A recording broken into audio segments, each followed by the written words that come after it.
Sumber nada selonding itu boleh dikatakan sumber nada yang tertua di Bali.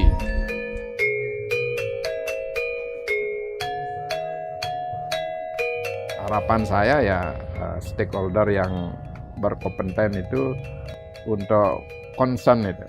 Yang pernah melaksanakan penelitian, pendataan. Nah, harapan saya mohon supaya ada arsip juga saya di desa, mungkin kopiannya dalam bentuk tulisan, audio, apapun bentuknya.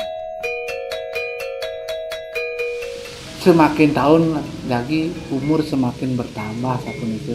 Sedurung titiang meninggalkan niki mangdu wenten alar sami lagi ngemargiang ini terus selonding